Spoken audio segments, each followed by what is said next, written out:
Bom dia, pessoal. Terça-feira, 7 horas da manhã, hoje é dia 20 de janeiro de 2026. Nós estamos aqui para começar a contar para vocês a história do dia de ontem e a perspectiva para o dia de hoje. Tudo bem, não é uma grande meta, mas pelo menos a gente está informando como é que está o mundo neste momento. O Desperta faz um fotograma da manhã para que você, ao longo do dia, possa ter uma ideia do filme que vai se passar. E muitas vezes é um filme que se parece mesmo com uma obra de ficção. Se a gente tomar o que está acontecendo lá nos Estados Unidos, né, a partir do que anima o presidente Donald Trump, a gente vai chegar à conclusão de que não pode ser sério. O roteirista do Planeta está louco da cabeça. Aliás, olha, ontem ficou muito claro com todas as cores, né, o tamanho do fosso que existe entre a razão e a razão que move o presidente dos Estados Unidos, que é uma razão completamente mesquinha. Né? Ele está relacionando agora a sua vontade de invadir um pedaço da Europa, chamado Groenlândia, um pedaço que fica até perto dos Estados Unidos, mas pertence, né, à organização política da Comunidade Europeia. Então, o Trump agora está dizendo que não precisa mais se preocupar com paz nenhuma, já que não lhe deram o Prêmio Nobel da Paz. Isso é uma ameaça implícita, né, de tomada na marra de um território que ele considera ser muito importante para a segurança dos Estados Unidos e de todo o hemisfério norte. Acontece que, ao fazer isso, Trump está sepultando uma aliança militar que, desde o fim da Segunda Guerra Mundial, vem garantindo alguma paz ao mundo, né? E a sua proposta de criação de um comitê ou de um conselho de paz com poderes irrestritos para rivalizar com a ONU já começa a fazer estragos aonde? Na nova geopolítica trumpiana. A França, por exemplo, recusou o convite, ou disse que vai recusar, porque ainda não houve uma recusa formal, e lá vem Donald Trump com toda a sua estupidez, dizendo que vai taxar em 200% o vinho e o champanhe francês. É assim que o mundo é tocado, com esse sujeito cuja instabilidade emocional é absolutamente notória e notável, né?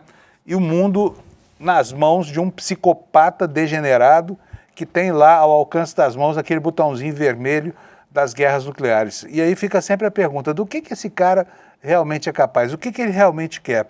Porque as semelhanças com o roteiro cumprido por Adolf Hitler antes da Segunda Guerra Mundial é essa exatamente a estratégia que parece estar sendo implantada lá nos Estados Unidos em nome dos mesmos preconceitos. E aqui eu não estou falando de antissemitismo, talvez de anti-america-latinismo, né? Porque os latino-americanos são deplorados por Trump, que criou lá a sua Gestapo com o ICE, com a polícia de imigração, e as cenas de violência continuam assolando o país de norte a sul, gerando reações, inclusive, dentro dos Estados Unidos, né?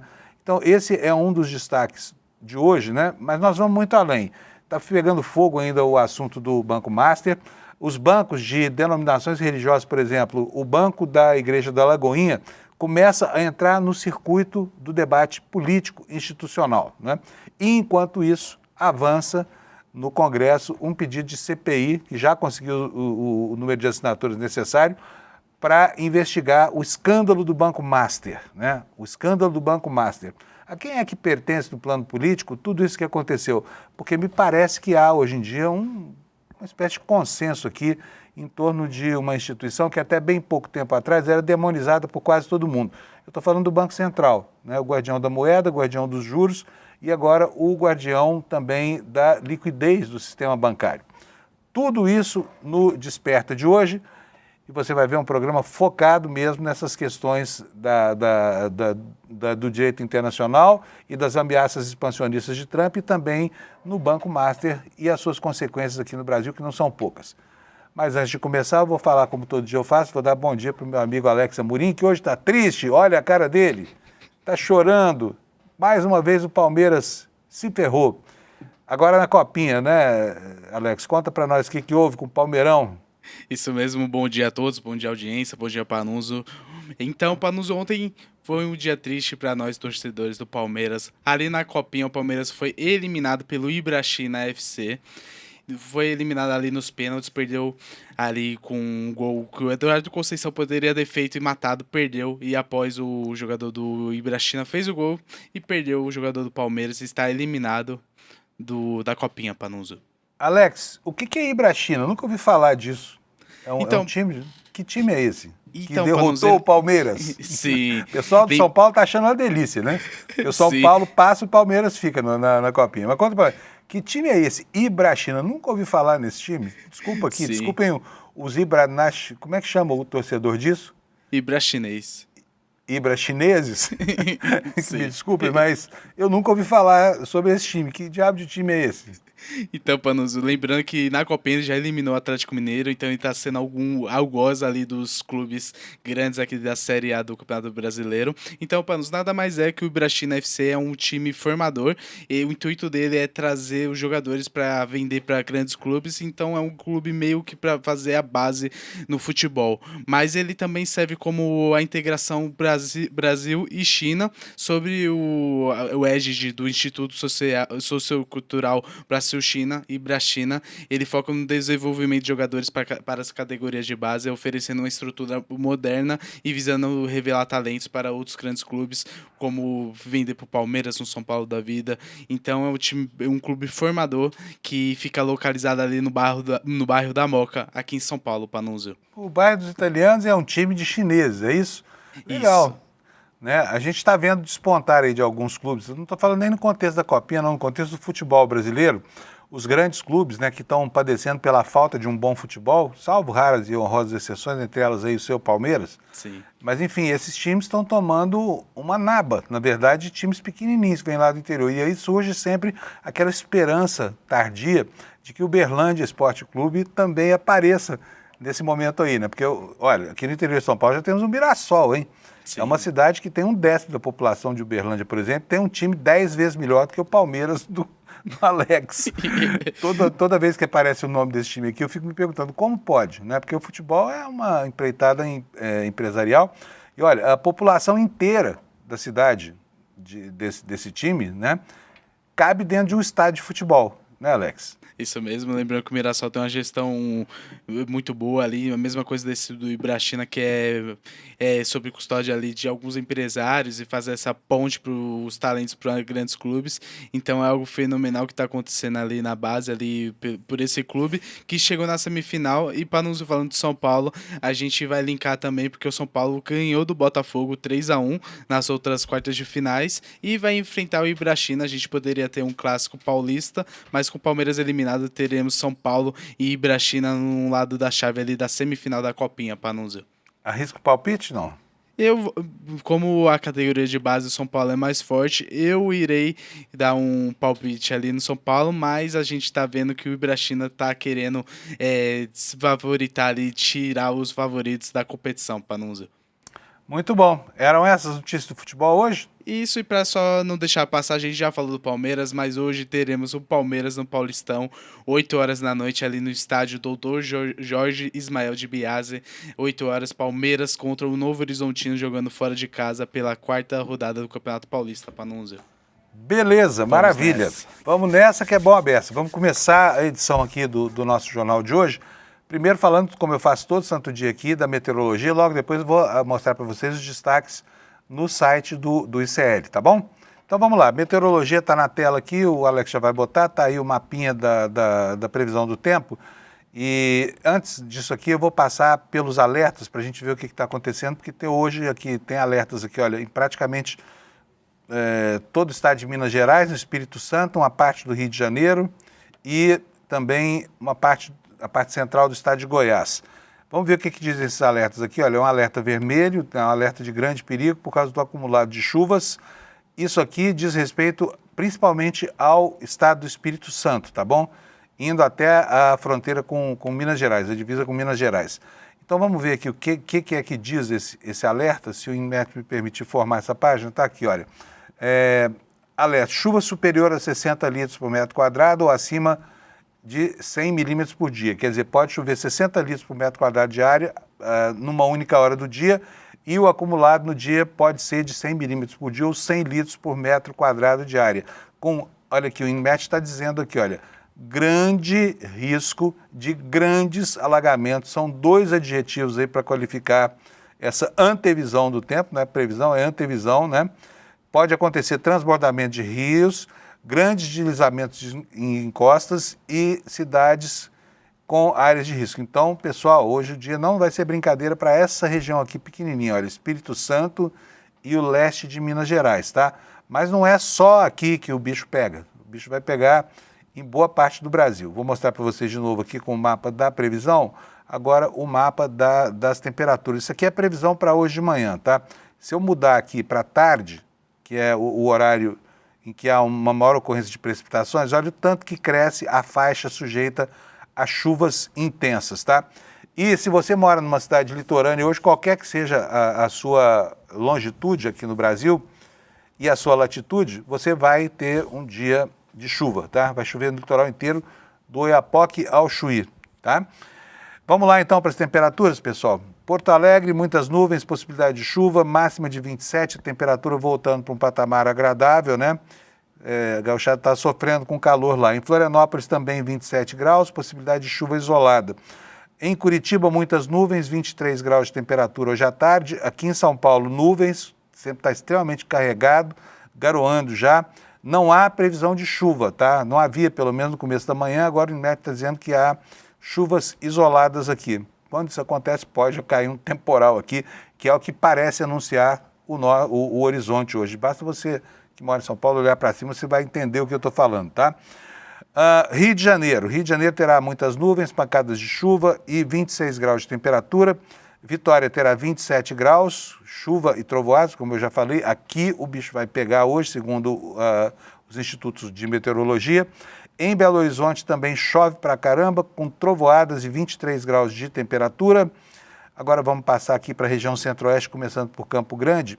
Muitas nuvens, chuva isolada, 29 graus de temperatura. Em Goiânia vai fazer 26 graus nas horas mais quentes, não precisa nem dizer que chove. Em Brasília a mesma coisa e a máxima de 24 graus. Em Cuiabá, nuvens, pancadas de chuva e trovoadas, 32 graus Celsius, a mesma previsão para Porto Velho, que vai ter uma temperatura mais amena, de 30 graus. Em Rio Branco, 31 graus, pode chover também, certamente choverá, né, o que é bom para os rios da calha sul do Amazonas. Lá em Manaus, 31 graus de máxima, também deve chover em todo lugar, então vou falar, você já sabe, tá? Vai chover. Muitas nuvens com chuva isolada em Boa Vista também, 35 graus. Em Macapá, vai fazer 31 graus nas horas mais quentes. Em Belém, vai ser 32.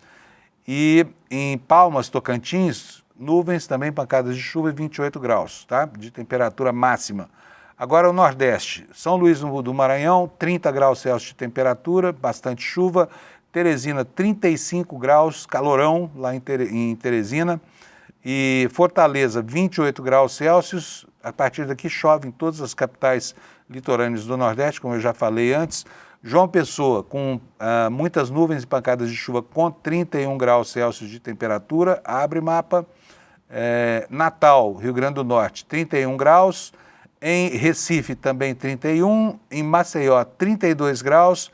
Aracaju, 31. E Salvador terá 32 graus de temperatura máxima nesta terça-feira, tá bom? Agora eu vou mostrar para vocês aqui os destaques na capa do site do ICL. E o destaque principal passa pela questão da geopolítica. Peraí, cadê? O Alex está me pedindo para atualizar a capa, está na mesma aqui, olha. Trump ameaça a França, diz que não há volta sobre Groenlândia e posta uma foto anexando o Canadá e a Venezuela. O sonho expansionista do Trump só encontra paralelo mesmo, né? E aqui eu não estou banalizando o nazismo não, tá? Mas no sonho expansionista daquele que parece inspirá-lo, Adolf Hitler, tão racista quanto ele e tão louco de pedra, né? Por um desejo de expansão territorial, cada qual pelas suas razões, mas a tática é a mesma e o resultado pode ser muito parecido, né? Agora, isso produz essa manchete que está em destaque. Olha, Trump ameaçou a França, né? Diz que não tem volta sobre a Groenlândia e ainda fica fazendo gracinha na internet com os seus delírios de grandeza, tá? E aniversário do Trump no poder, estamos lembrando que o Jamil Chad completou um ano e transtornou completamente a ordem mundial multipolar, sem deixar muito claro para ninguém o que é que vem por aí, a não ser o esboço daquele conselho meio coisa de malucos que ele inventou para tentar concorrer com a ONU, só que agora com todo o poder de patrulha do mundo concentrado na figura dele, tá?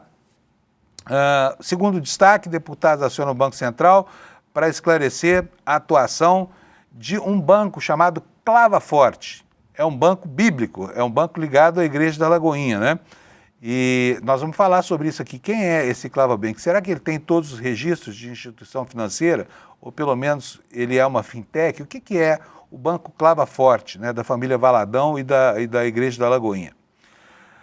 Entre os destaques secundários, nós temos aqui, olha, a informação, o Kleber Lourenço vem acompanhando isso aqui há muitos dias, né, a história de as Forças Armadas terem convidado os militares golpistas até para ministrar cursos, fazer doutrinação no Exército, né? E agora o Kleber nos informa aqui que a regulamentação das Forças Armadas impede o trabalho dos oficiais que foram condenados pelo golpe, tá?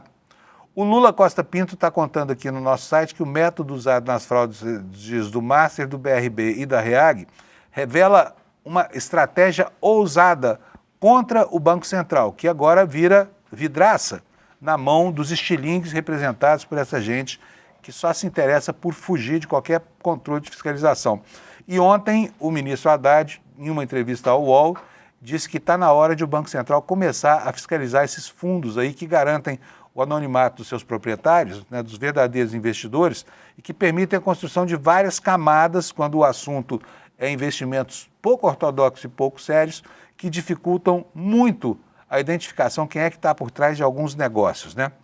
Tem um artigo meu também, se você quiser ler, os rolos do Toffoli e o resort que faz parte, que fez um padre largar a batina, o padre, no caso, é irmão do ministro Dias Toffoli, tá? Se você quiser ler, muito obrigado, vou agradecer, e você vai ficar muito bem informado sobre os problemas, né, desse ministro do Supremo Tribunal Federal para si mesmo, com o seu gosto idílico por um resort no norte do Paraná chamado Taiaiá Aqua Resort, do qual os irmãos dele já foram sócios, e o que fez com que um dos dois irmãos sócios do empreendimento, largasse a batina, ele que era cônego lá no município de Marília, no interior de São Paulo.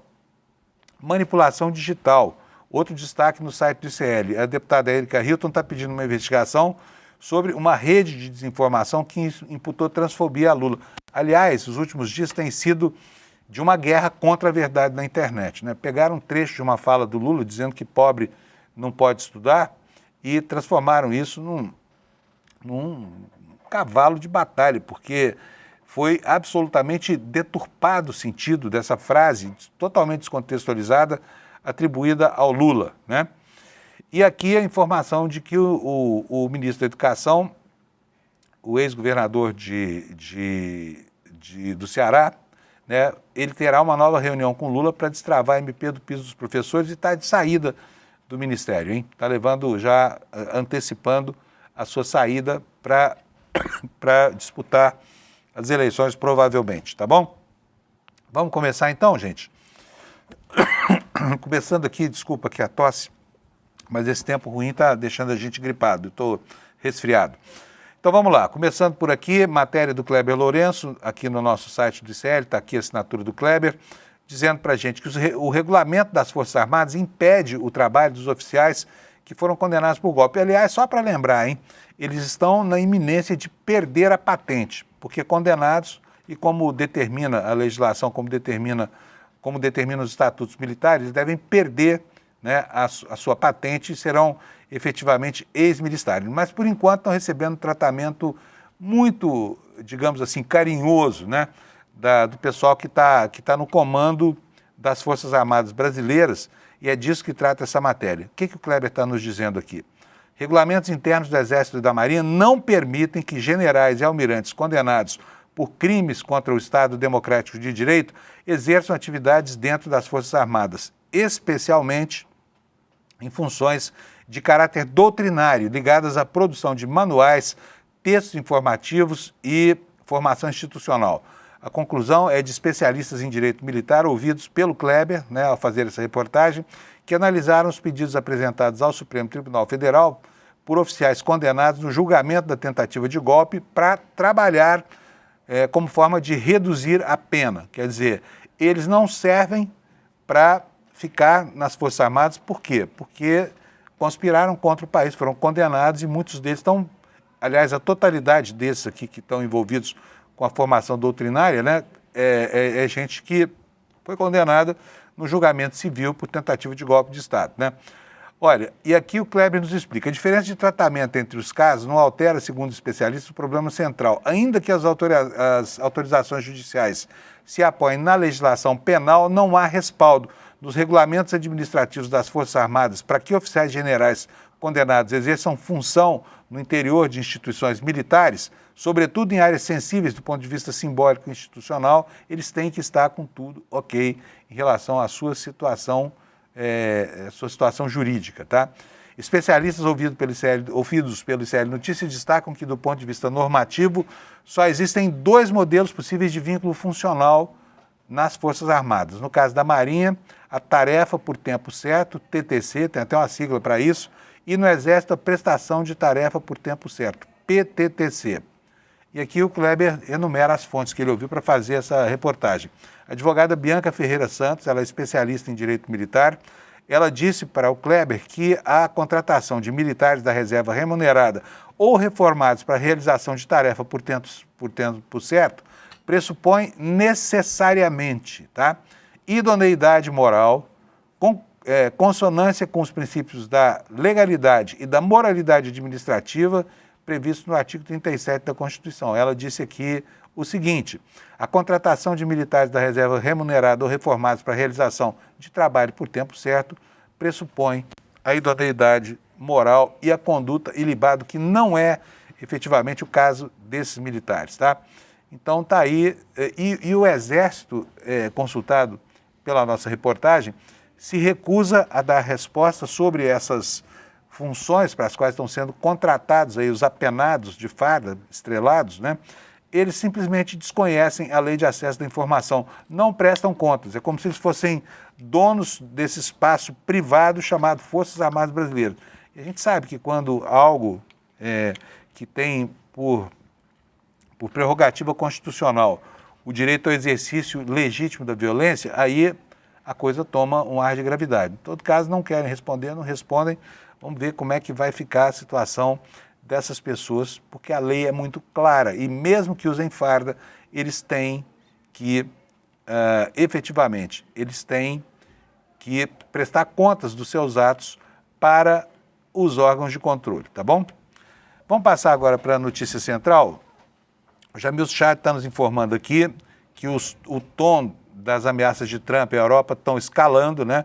São aliados na maior aliança militar da história da humanidade, que é a OTAN, e aqui o Jamil nos dá o contexto do que vem acontecendo. Ontem foi um dia de escalada do tom, né?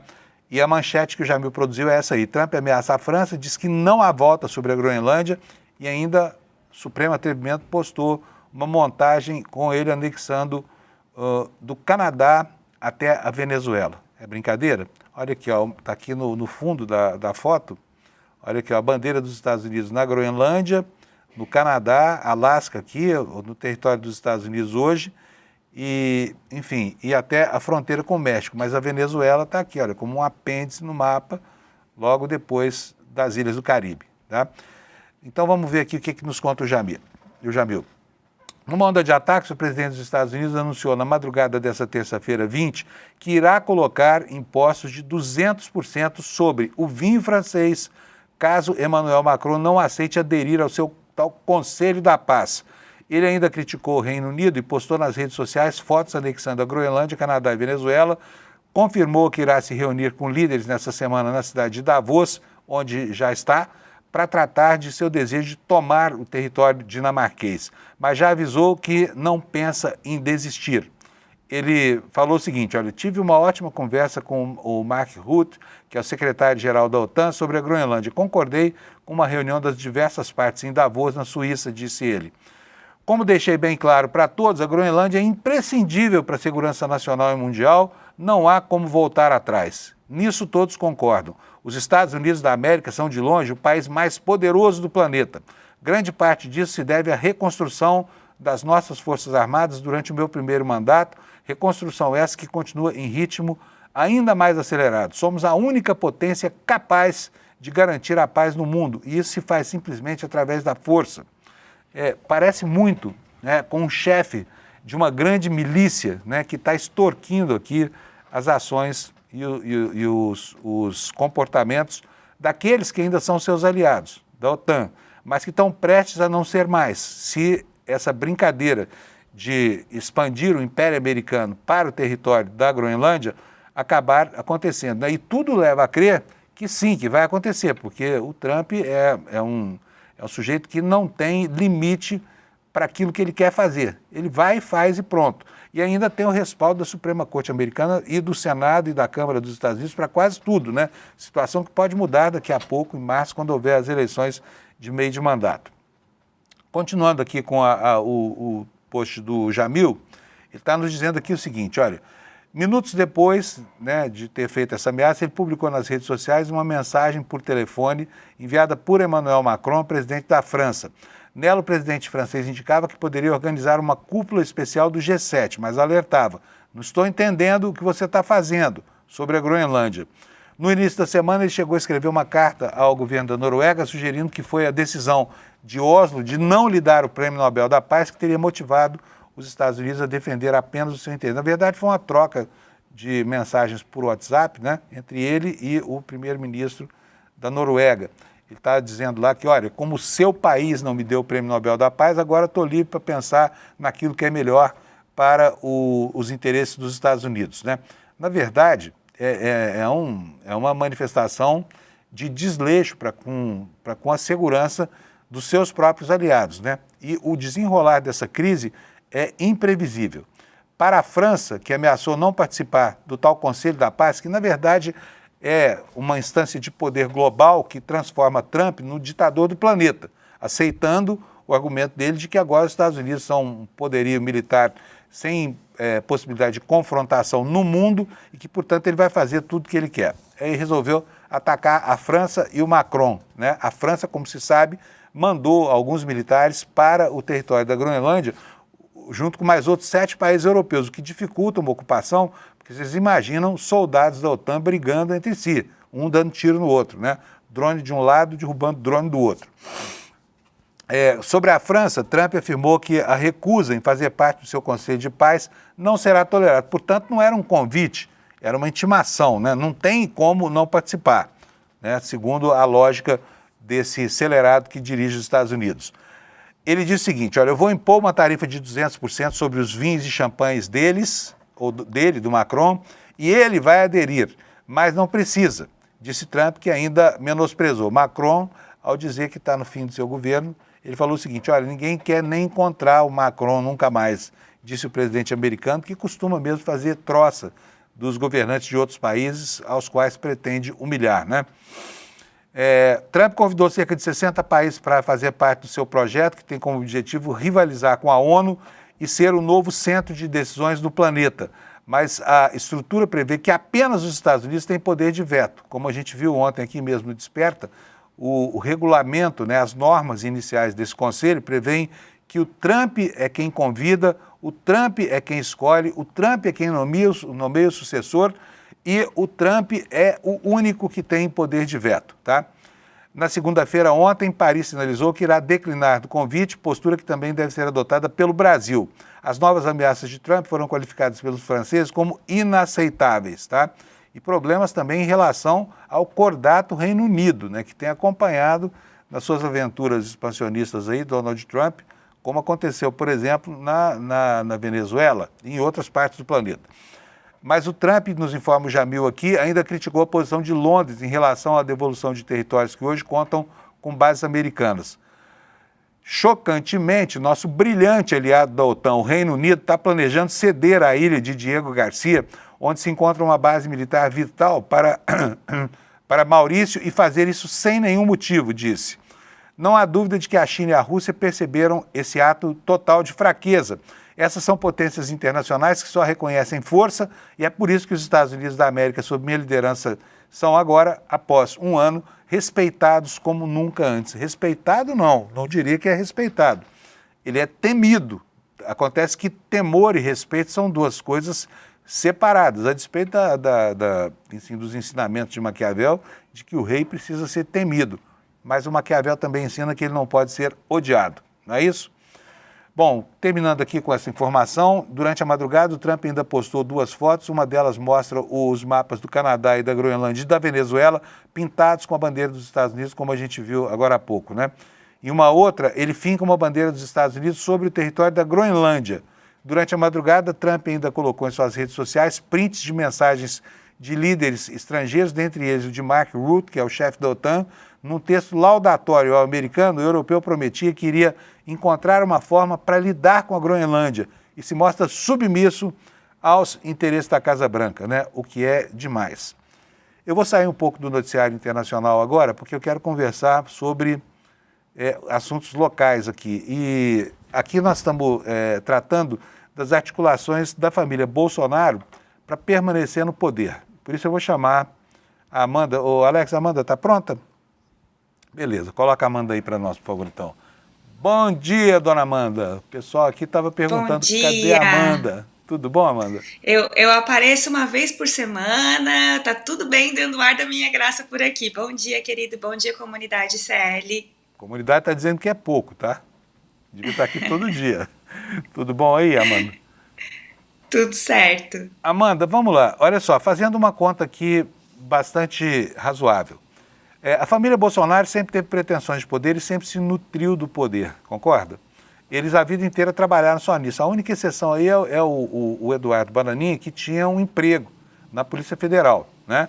Antes de ser deputado federal e antes de ir para os Estados Unidos, agora está na iminência de perder esse emprego, inclusive.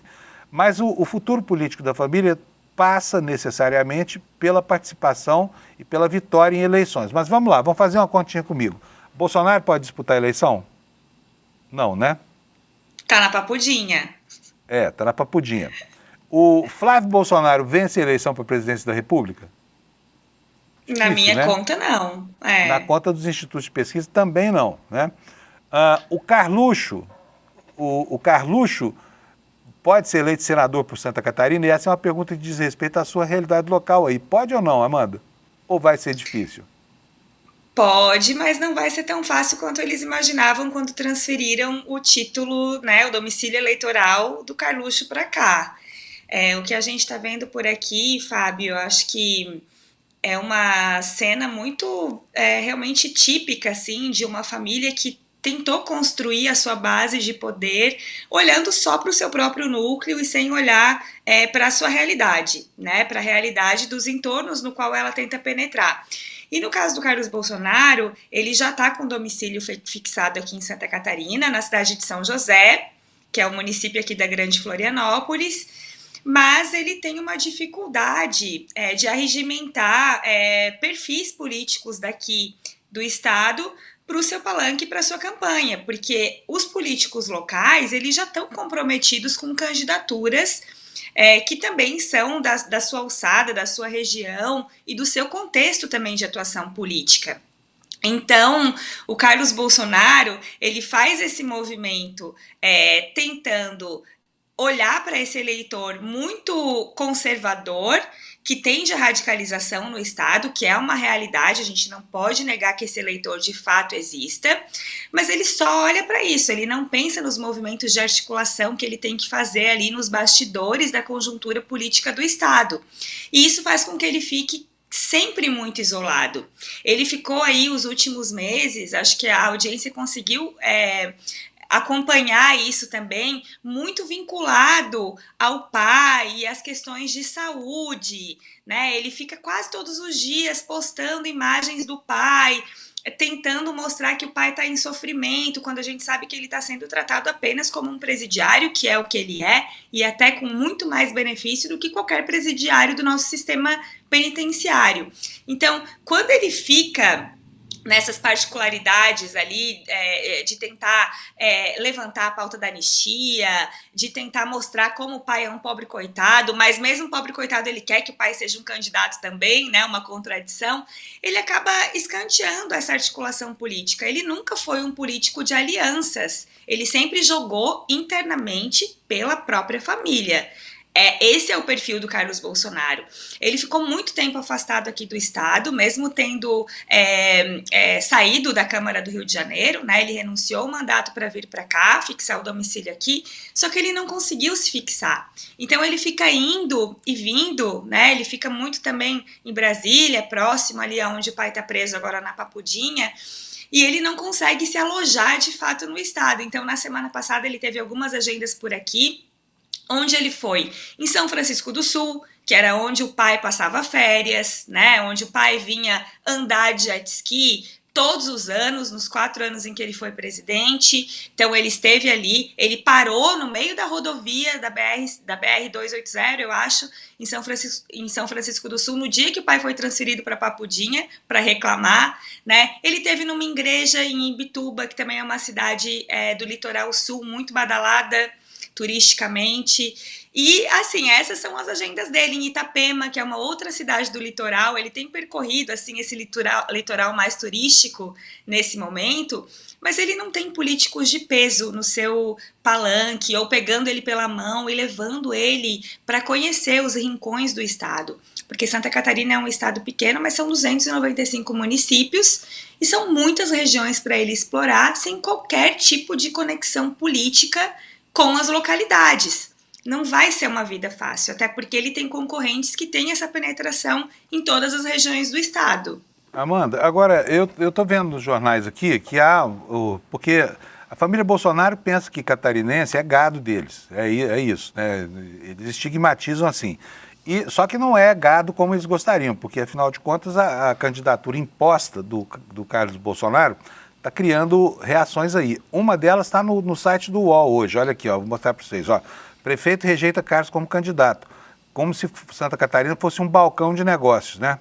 A família Bolsonaro manda e, bovinamente, o eleitor catarinense vai lá e cumpre. E o que nos diz a matéria aqui? Ó? O prefeito de Camboriú, ele se chama Leonel Pavan, do PSD. Eu não sei se é um bolsonarista clássico ou não, mas ele censurou essa empreitada do Carlos Bolsonaro. Diz que é uma loucura o PL lançar esse vereador carioca, que é o Carlos Bolsonaro, ou foi até outro dia, candidato ao Senado. E tem espiridião a minha aí, né? Quer dizer, começam a acontecer reações dentro do circuito da direita, não é isso, Amanda? Sim, o Leonel Pavan, Fábio, ele é um político bem tradicional daqui de Santa Catarina e ele nunca foi um bolsonarista radical, mas ele sim aderiu ao bolsonarismo quando foi conveniente para ele. Em algum momento também da trajetória política ele chegou a se dizer anti-Lula, anti-PT, mas esse discurso ele mudou, né? Ele vem mudando principalmente ao longo desse mandato. O Leonel Pavan já foi senador, já foi governador do estado, ele era vice e assumiu quando o então governador foi concorrer ao Senado, então ele tem uma trajetória bem consolidada aqui no estado.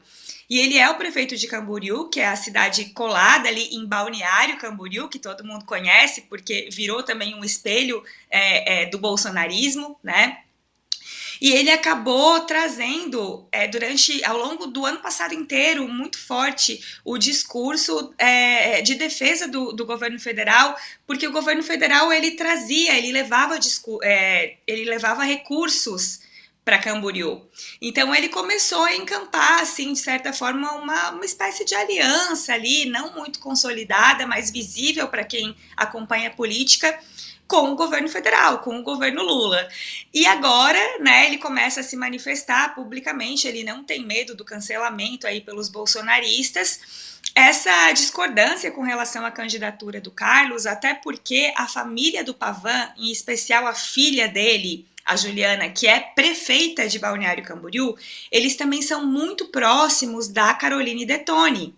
E a Caroline Detoni, diferente do Carlos Bolsonaro, que não é um político de alianças, mas de lutar por causa própria, a Caroline Detoni ela conseguiu construir uma rede de alianças no estado muito rapidamente, por uma habilidade política dela, né? E entre essas alianças está aí a Juliana Pavan, que é muito amiga dela e prefeita de Balneário Camboriú, e filha do Leonel Pavan. E ela vai espalhando essa rede de influência dela por todas as prefeituras do estado, então ela tem apoio de muitos prefeitos, a Caroline Detoni. Hoje ela é uma das candidatas, uma das pré-candidatas mais fortes do estado para qualquer cargo que ela queira concorrer, né? E o que ela quer é o Senado.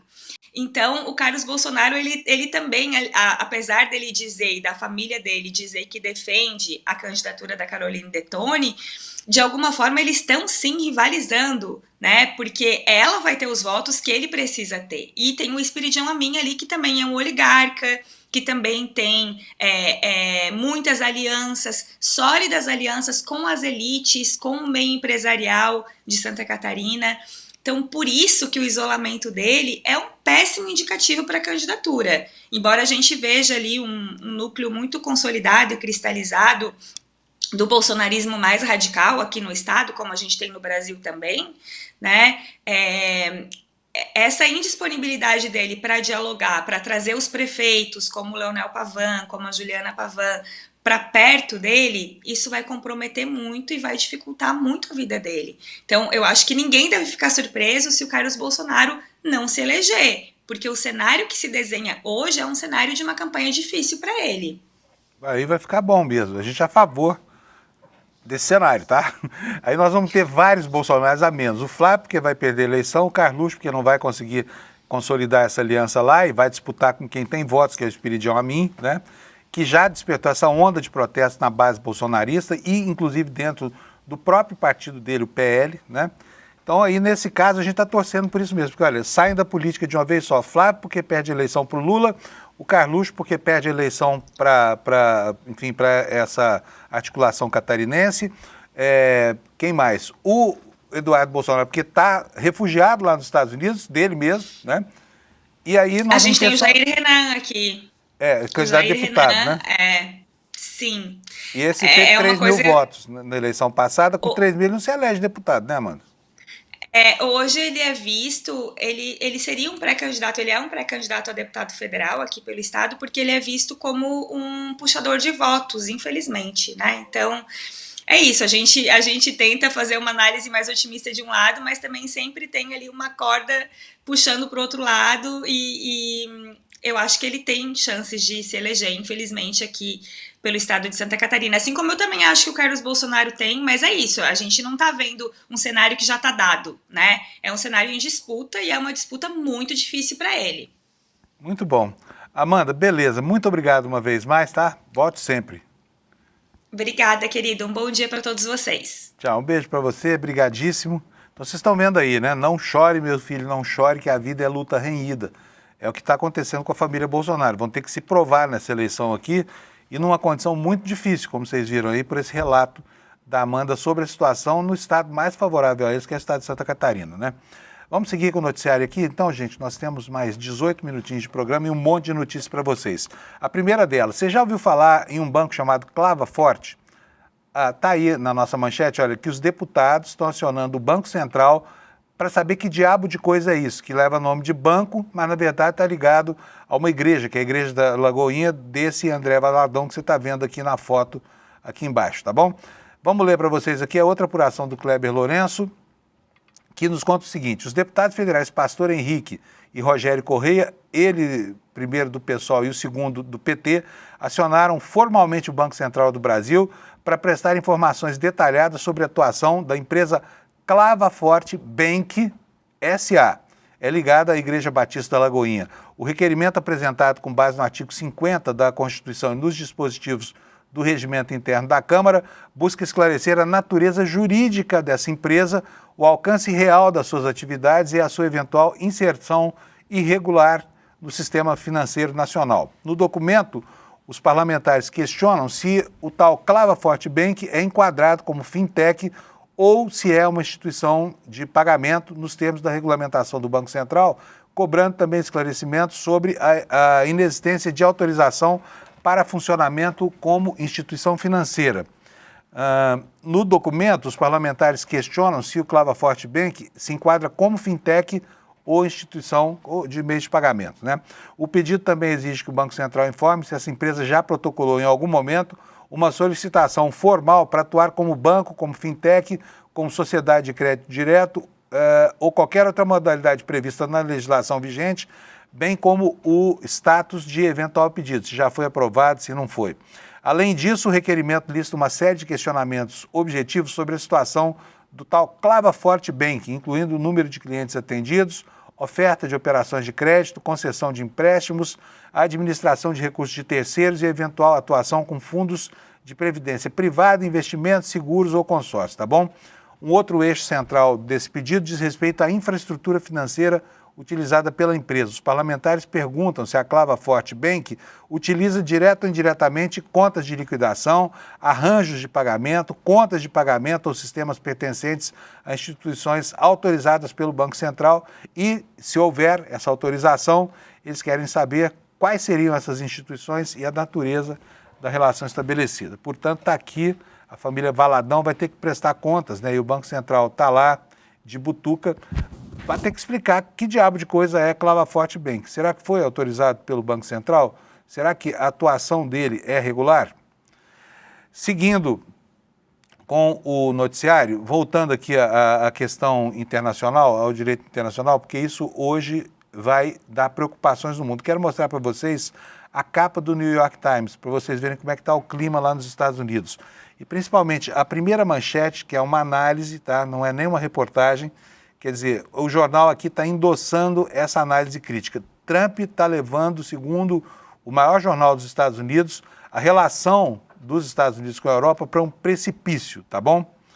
E aqui embaixo, né, a notícia que fala da mesquinhez das motivações que movem Donald Trump. A pressão na Groenlândia está ligada à rejeição do prêmio Nobel, disse o Trump ao líder norueguês. E olha, todo mundo nos Estados Unidos acreditou que é isso mesmo, tá? E aí, aqui a matéria conta que num texto, Trump disse ao primeiro-ministro da Noruega que já não se sentia mais obrigado a pensar puramente na paz e que os Estados Unidos precisavam da ilha, no caso a Groenlândia, né, para a sua segurança global, tá? E mais abaixo aqui, o jornal reproduz essa comunicação entre Trump e o ministro da Noruega. Ainda com relação ao clima interno nos Estados Unidos, onde o Trump enfrenta claramente, né, uma oposição cada vez maior nas ruas, vocês podem ver, olha, aqui ao lado, olha só, nós temos aqui manifestações aqui, ó, em que o ICE é confrontado nas ruas de Nova York, tá? A população dificultando o trabalho desses jagunços aqui da Gestapo do Trump, né? E o que está acontecendo? A justiça americana, a Suprema Corte, algumas cortes federais dão guarida ao presidente dos Estados Unidos para continuar com as suas atrocidades, tá bom?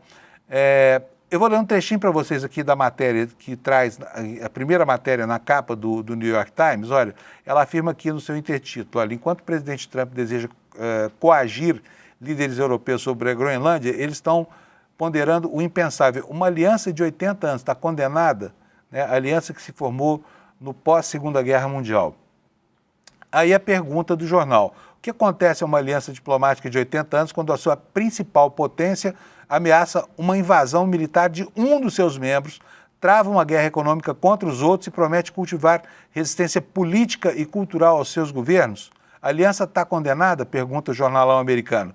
E aí ele diz o seguinte: essa pergunta está sendo feita nas capitais de toda a Europa, enquanto os líderes correm para responder à pergunta do presidente Trump, para adquirir, a pergunta não, a vontade, né? A tradução está mal feita aqui, a vontade, que parece ser uma vontade sem limites do presidente americano, de adquirir a Groenlândia, apesar das objeções das pessoas que vivem lá. A questão mais urgente é se resistir às ambições territoriais do senhor Trump, será que isso acarreta o risco de prejudicar irreparavelmente o relacionamento da Europa com os Estados Unidos? Pergunta do The New York Times, o jornal mais influente e importante dos Estados Unidos, né? E aqui nós temos, olha, no Le Monde, eu peguei esse jornal aqui da Europa, para a gente ter uma ideia de como é que eles estão recebendo lá essas ameaças do Trump, tá? E aqui na manchete de hoje do Le Monde, está aqui, olha, Trump ameaça aplicar tarifas de 200% sobre vinho e champanhes franceses após Macron se recusar a se juntar ao tal Conselho da Paz, tá? Vamos ler aqui um trechinho da reportagem para vocês. Donald Trump ameaçou na segunda-feira, ontem, impor tarifas de 200% sobre vinho e champanhe devido às intenções da França, já conhecidas, de recusar o convite do líder americano para se juntar ao seu Conselho da Paz. Esse conselho foi originalmente concebido para supervisionar a reconstrução de Gaza devastada pela guerra, mas os termos estatutários não parecem limitar o seu papel ao território palestino ocupado. E aqui vem a afirmação do Trump: colocaria uma tarifa de 200% sobre seus vinhos e champanhes e a França vai se juntar a nós. Mas ele nem precisa aderir, fez pouco caso, né? Referindo-se ao presidente francês Emmanuel Macron, uma fonte próxima a Macron disse à agência France Press ontem que a França não pretende responder favoravelmente ao convite. Portanto, já encaminhou aqui uma resposta quase que oficial, né, se posicionando sobre o que vai acontecer em relação a esse sonho expansionista e ao seu desejo de governar o mundo expresso manifestamente por Donald Trump. Como é que foi que o governo francês qualificou tal convite, que na verdade nada mais é do que uma intimação, né, de uma coação de um presidente que transforma a maior força militar do mundo numa milícia a serviço dos seus sonhos loucos, né, de se tornar o imperador do planeta. A França qualificou essas ameaças como ineficazes e inaceitáveis. As ameaças tarifárias de influenciar a nossa política externa são inaceitáveis e ineficazes, disse uma fonte próxima de Macron. Macron enviou uma mensagem privada a Trump, oferecendo-se para organizar uma cume do G7 em Paris, uma cimeira, como eles falam lá em Portugal, uma cúpula, né, do G7 em Paris na quinta-feira, na qual a Rússia poderia ser convidada, e houve uma confirmação oficial dessa proposta por parte do governo francês. E aí o Trump postou a mensagem na rede Truth Social, na qual Macron também propõe convidar a Ucrânia para a reunião, assim como a Dinamarca, para discutir divergências sobre a Groenlândia. Portanto, o seguinte, era, até bem pouco tempo atrás, algo que a Europa julgava tão estapafúrdio que não se dava ao trabalho de se preocupar. Havia uma negociação sobre as primeiras tarifas estabelecidas, mas nada dizia que Trump iria levar a sério essa ideia doida de ter a Groenlândia para si, tá bom? Pessoal, vamos voltar a falar do Banco Master aqui, já que o nosso noticiário internacional está completo. Quero mostrar para vocês uma matéria do Luiz Costa Pinto, que está hoje no site do ICL, sobre o Banco Master, falando sobre o tipo de fraude que a gente tem visto ser revelado na medida em que avançam as investigações. E o Lula está afirmando aqui que o método usado nas fraudes do Banco Master, do BRB e da REAG revela uma ousadia contra o Banco Central. Vamos ver aqui o que é que nos conta o Lula. Os fiscais do Banco Central nunca vão descobrir como era feita a fraude nos fundos que são administrados pela REAG e DTVM, disse um operador do mercado financeiro que conhecia de perto aqueles caminhos marginais dos negócios que haviam sido estruturados com liquidez, com a liquidação judicial do Banco Master e a prisão dos controladores da instituição, Daniel Vorcaro e Augusto Lima. Nossa conversa se deu há apenas uma semana. O Lula esteve aqui em São Paulo com essa fonte dele, tá? A conversa se deu uma semana depois de 18 de dezembro passado, no dia em que ocorria a primeira fase da Operação Compliance Zero. Aqui o Lula conta para nós. Eu e o Leandro Demore, o nosso diretor de jornalismo aqui, nosso colega de redação, escutávamos nossa fonte com dedicada atenção num café localizado no Jardim Paulistano, bairro nobre de São Paulo, preferido pelos donos do dinheiro novo da cidade. Os quatrocentões, inclusive os arruinados, preferem outras vizinhanças, como Higienópolis, Pacaembu e o mais distante bairro do Morumbi. Ele disse o seguinte, essa fonte: ninguém vai chegar aos controladores finais dos fundos. Eles fazem uma troca de empréstimos fictícios, é tudo fraude, mas está tudo sob as regras do BC. Não tem como a fiscalização pegar, concluiu o novo amigo, né, diz aqui o Lula, amigo que fazíamos.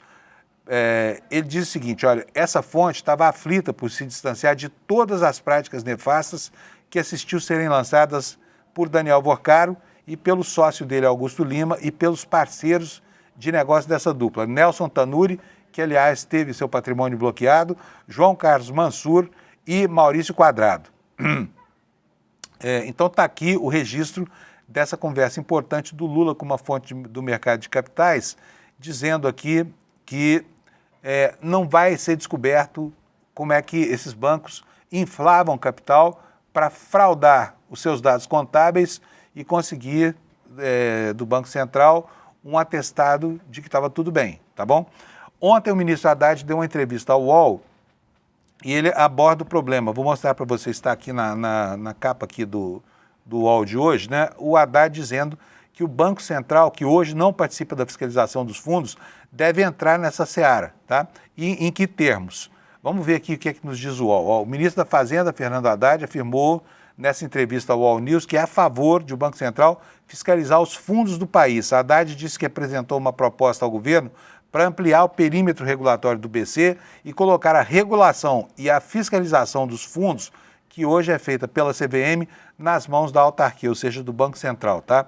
O Haddad está pregando mais poder para o Banco Central, defendendo o galípolo e a política fiscal do governo. Nessa entrevista ao UOL, ele defendeu que a fiscalização dos fundos de investimentos deveria ser transferida da CVM para o Banco Central. O uso de fundos em fraude está no centro das discussões desde que a Polícia Federal deflagrou a segunda fase da Operação Compliance Zero, mirando em fraudes do Banco Master por meio dos fundos Reag Investimentos. Para o ministro, o atual presidente do Banco Central, Gabriel Galípolo, herdou problemas da gestão anterior, incluindo deficiências de fiscalização e expectativas desancoradas de inflação, tá bom? Aqui, detalhando um pouco mais essa proposta, o ministro Haddad disse o seguinte, olha, que o caso do Banco Master demonstra que é o Banco Central e não a CVM que deve fiscalizar os fundos de investimentos do país. Enquanto o Banco Central atualmente é o órgão que regula e fiscaliza as instituições financeiras e o sistema financeiro, a CVM é o órgão que regula e fiscaliza o mercado de capitais, a Bolsa, os fundos de investimentos e as empresas e profissionais desse grupo de negócios, né?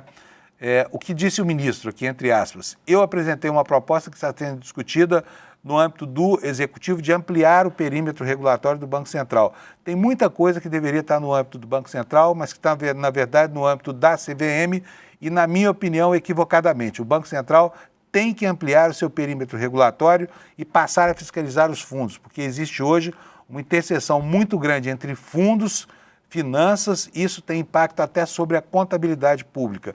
Por exemplo, a conta remunerada, as compromissadas, tudo isso tem relação com a contabilidade pública e o fato de que os fundos estão fora do perímetro regulatório do Banco Central. E aí complementou o ministro da Fazenda. Na minha opinião, esse fato deveria ser superado com uma nova regulação, uma regulação que viesse a ampliar o perímetro regulatório do Banco Central. Agora, gente, nesse episódio todo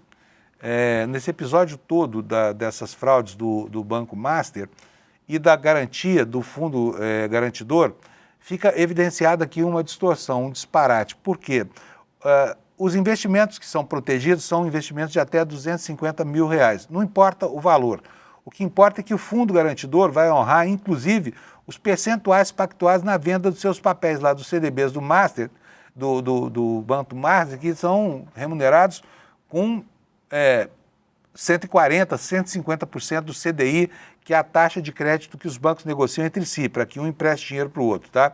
Então é o seguinte, o FGC, que não é um órgão público, mas é construído com dinheiro público, porque você paga uma parcelinha pequenininha da composição desse fundo nas suas aplicações financeiras, o FGC paga o que foi acordado entre o banqueiro e aqueles que foram prejudicados por ele. Ou seja, de certa forma, o correntista brasileiro, o investidor brasileiro, está subsidiando a aventura louca de banqueiros irresponsáveis que, como Daniel Vorcaro, levaram uma instituição financeira à falência porque o que se comprometeram a pagar é insustentável do ponto de vista econômico, tá bom? É isso aí. Bom, vamos seguir aqui com o próximo assunto. Eu estava me informando aqui, o Alex, que já não dá mais tempo, que nós estamos aos 58 minutos. Beleza, então nós vamos parar por aqui e o restante você vai assistir no N1, tá bom? Eu preciso chamar vocês, toca de câmera aqui, por favor, para esse evento que vai acontecer no dia 22, tá? Depois de amanhã, né? Quinta-feira, às 8 horas da noite. É uma pesquisa que o ICL encomendou, uma pesquisa de muito ampla profundidade, que vai descrever como nunca antes o que é que o brasileiro pensa, como é que o brasileiro age, tá bom? Vai ser dia 22, quinta-feira, depois de amanhã, às 8 horas da noite. Você pode aqui, olha, participar gratuitamente, isso aqui está sendo feito para você, e inclusive para você que não é parte da comunidade do ICL, não tem problema nenhum, é de graça, você pode participar gratuitamente, é só vir aqui, olha, no icl.com.br/pesquisa, deixar preencher um cadastro rapidinho, só com seu endereço de e-mail, e aí você ganha um convite para assistir à exposição e, enfim, aos dados que essa pesquisa revela, tá? Quero desejar para você uma ótima terça-feira, bom dia, a gente se encontra aqui amanhã, pontualmente às 7 da manhã, para repassar o Brasil e o mundo das próximas 24 horas. Tchau, obrigado pela sua audiência, até amanhã. Eu tenho certeza que você, quando assiste o resultado divulgado por essas pesquisas eleitorais, pesquisas de opinião, tem aquela sensação de eu sei que não é assim. Nunca me perguntaram, eu duvido que seja assim que o brasileiro pensa. E você tem razão, porque a forma como essas pesquisas são feitas induz as pessoas a responder não o que as pessoas pensam de verdade, mas o que elas acham que é a resposta certa para o que foi perguntado. O ICL realizou um dos seus investimentos mais ousados até hoje e fez a maior pesquisa já realizada no Brasil sobre como pensa de verdade o brasileiro. Usando uma metodologia extremamente moderna, nós entrevistamos 10.000 pessoas nos 4 cantos do Brasil sobre os temas mais importantes. E os resultados são surpreendentes. No dia 22 de janeiro, às 8 horas da noite, o resultado dessa pesquisa vai ser revelado. E não vai sobrar pedra sobre pedra.